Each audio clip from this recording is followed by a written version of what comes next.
It goes without saying that this has been one of the most difficult years brought on by the global pandemic. With it has come an unusual rise in sexual and gender-based violence cases. Now, as of October this year, 5,000 cases of sexual abuse were reported since the pandemic hit in Kenya alone. At least 70% of those cases were children. Now, in terms of the prevalence rate here in Kenya, 39% of women and girls aged between age 15 and above have experienced violence at some point in their lives. Now, even though men make up majority of the perpetrators, they too can be victims, with 6% of men and boys aged 15 years and above having experienced sexual violence at least once in their lives. And to give you perspective of what that looks like annually, 1 in 4 women and girls experience some form of physical violence each year. Now, tonight, we bring you an exclusive conversation with the British High Commissioner to Kenya, Jane Marriott, as she recounts her own sexual assault experience that happened 17 years ago. As the 16 days of activism against gender-based violence continue to challenge violence against women and girls, High Commissioner Marriott lends her story to the campaign in the most candid she has ever been. Watch. High Commissioner, thank you so much for your time and sitting down with us. Thank you. 16 days of activism started this week, and it's a very interesting period that we're kind of observing those 16 days. The pandemic has hit, cases have escalated around the world, and so we're hearing more and more stories and cases of survivors. Take us through your story and why you felt the need to share now, considering the place that you sit. It's a place of influence and power as well. Why did you feel the need to share now? I think that's exactly it, because I'm in a position of influence and power now. If people like me don't speak up and share our experiences and frankly reduce some of the stigma behind it, then I'm not using my power for good. And for me, that's what power is there for, is to use for the good of people, and to make connections and to enhance everybody's life, because we're all on this planet together. COVID has definitely shown us that. Nobody is an island. So yeah, just sort of using that position to say, it happened to me. I was sort of 27 at the time when I was sexually assaulted in Iraq. I was one of the first civilians in there after the military action in 2003. And it was a story I sort of carried around inside me for a very long time, didn't speak about it. I think I felt some of that stigma and shame, even though it's absolutely not my fault whatsoever. So I want to speak out now to try and encourage women to realise that it's not their fault if they are attacked, even if it's somebody who they think should be a loved one, and to try and make some of those connections and networks between those survivors of assault. I mean, you're testament to the fact that it can happen to anyone. Yeah. Just kind of paint a picture and give us context for anyone who feels, could this be deemed as assault? Many times for someone who's gone through it, your mind can play tricks on you. It can find ways of trying to justify and say, no, maybe it was this, but to call it what it is. Yeah. Well, in some ways, mine was quite a clear-cut experience, because the person who attacked me was a complete stranger. I think it's much more complicated when it's someone who might be a husband or possibly a wife. There are attacks on men as well, of course. But when it's a loved one, those lines are much more blurred, and it's much more of a personal betrayal of trust than in my case. And what happened to me, as I say, I was one of the few civilians foreign civilians in Iraq in 2003. I was in my room late at night. This man unlocked the door. Now, I didn't know anyone other than me had a key to my sort of little wooden shack at the end of the military base, and came in. He'd taken some of my underwear and had washed it and expected me to be grateful that he'd washed my underwear. all I'd done was kind of go, hold on, didn't I have more underwear? Where's my underwear gone?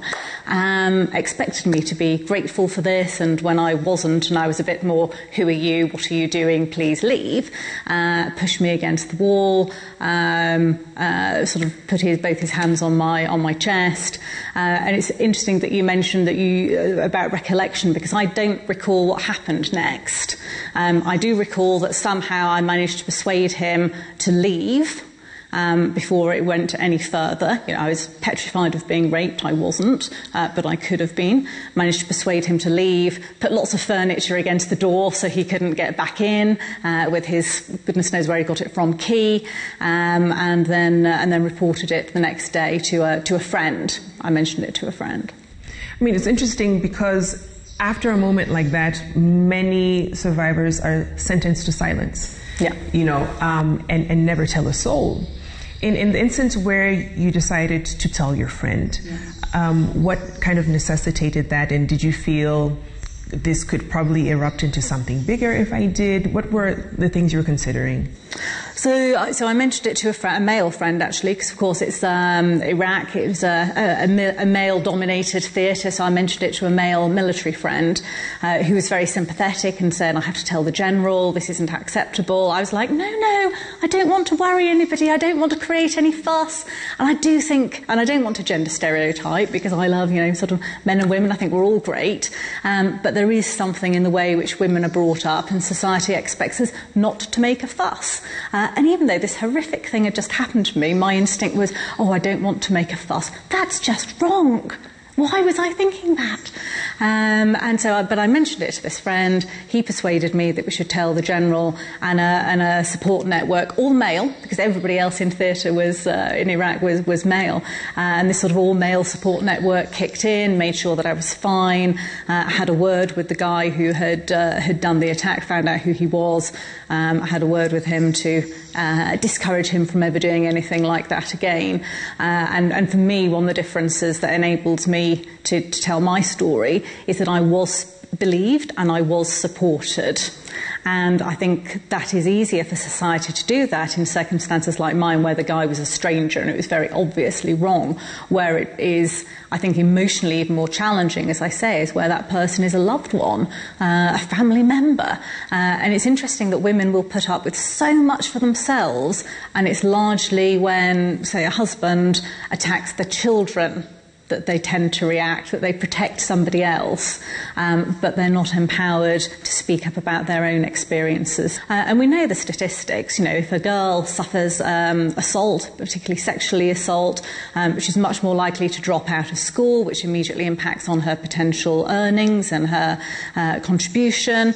She's much more likely, 1.5 times more likely to get HIV. She's much more likely to die in childbirth. This affects all of us, not just that individual. No, absolutely. And you've talked about, some of the collateral damage that happens. After going through something like that, your self-worth, self-esteem is hit considerably.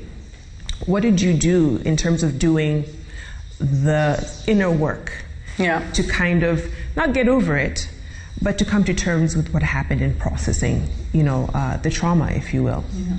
I think for me it was actually talking to those couple of people initially about it. But then what was quite interesting is, for me, it was a thing that had happened in Iraq. And it was not something that I then wanted to transport to tell friends or family about. In the same way, perhaps, if it happens in a household, you don't want to take it outside the household. Because somehow, I did feel that potential stigma. I felt, say, if I was telling friends, I was worried about how they would react. I didn't want to make them feel uncomfortable. Sort of sharing a story of a sexual assault is a really personal thing. And you don't want, again, it's the whole people-pleasing thing that we do. You don't want to make the other person feel uncomfortable. And it was only about 8 years later I was doing a discussion with her on sort of women and Middle East and war zone, conflict zones, things like that, an internal audience with Foreign Office, with my colleagues. And for some reason, this story just came out. I sort of felt the need to give a personal example, sort of ram home what we were talking about. And there's just this silence. I'm like, oh my God, I've scared everybody. I've had that reaction. I've made everyone uncomfortable. I feel bad. You know, I, the survivor, feel bad at making other people feel bad, which is such a messed up reaction. But then after that sort of discussion for the next few days, women in that group approached me with stories of their own. Where they'd been in uncomfortable situations, where they'd perhaps been attacked, that they'd not talked about before. And I just sort of saw the power of saying, you know, actually, this shouldn't be normal, but it sort of is. I mean, 1 in 3 women across the world will be assaulted in their lifetime. It's 39% in Kenya, and I think, you know, that's just sort of the reported ones that we know about. You know, figures are also not great in the UK. So if we can just sort of say, actually, you know, this is happening, it's normalised, but it is not normal, and we need to work together to stop this, to reduce this, for the benefit of everybody. So, High Commissioner, you know, it's very interesting that in that process of sharing, you actually liberate other people who've been through the same. And, you know, you put the story out there, so you're kind of free to liberate it in a sense. But how do you then take the story forward to see the change, you know, you intended to see in terms of sharing, and stop that normalization of such behavior? I think there's 2 aspects of that, really. One is just by sharing it, and then someone else sharing it, and someone else sharing it. There's a ripple effect.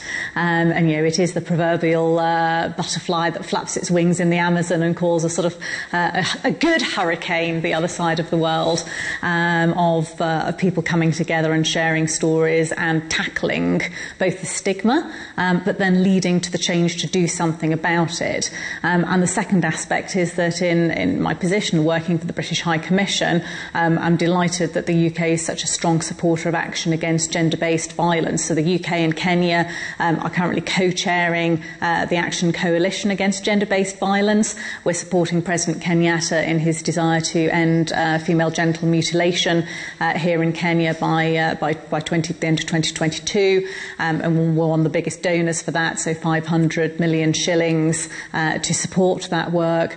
And through our Reinvent programme, we're working with the Kenyan National Police to try and collect data and statistics, because first of all, knowing what the problem genuinely is an important part of the battle to then get resources, but it's also helping set up a networking community-based activists. And on the FGM side, for example, we've helped support over 800 grassroots activists on this. You know, what do you tell a woman, a young lady, a girl, who probably not in the position that you are in, has undergone such a heinous act at the hands of, could be a family member, oftentimes it's someone that they do know. What are the next steps, especially in a country like ours, Kenya, where there's so many layers to this that would prevent a survivor from speaking, or even to know how to process? What do you tell them? The first thing I would say is, it is not your fault. And you need to remember that. If you were attacked, it is not your fault. It was the person who attacked you whose fault it is. Doesn't matter what you were wearing, doesn't matter how you were acting, doesn't matter how you were speaking. It is not your fault. And that's the most important thing to remember. Now, there's then a theoretical answer which involves going to the authorities and reporting it and prosecution and things like that. And that is the world that I would like us to get to, that happens, that you go to a police station anywhere in the world, you report that crime, justice occurs, and the person is punished and rehabilitated. That's the theoretical answer. The practical answer is that, yes, if that is possible, please do that. But otherwise, share your stories with your sisters, with your network. Get support from them. And then when you feel comfortable enough, try and bring in some men who you think will be allies, men who you think will support you and will help take away some of that stigma to the wider world.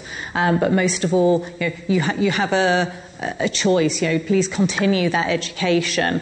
Continue to make your life's work about standing up for others who have suffered what you have suffered. Work within the community and make that change. I think most importantly, it's good to talk to the men as well. Yes, they make up majority of the perpetrators, but why it's so important, and in your story you showed how you need to make them allies, beyond going the fact of protecting, advocating, and defending their female counterparts. If you see something happening, say something. Yeah. What's your message to them? So I think my message to the vast majority of men out there is listen. Be supportive. Don't take over somebody's voice. Just be there to create a safe space for them to talk about their experience, make them feel loved and supported, and then let them lead the way. If they want your help in talking about it, let them give the signal. But be there, be an ally. It shouldn't be about women making men allies. Men are natural allies. And let's just work on this together. Thank you so much for your show of strength and candor, High Commissioner. Thank you. Appreciate it. Thank you. Thank you. Wonderful.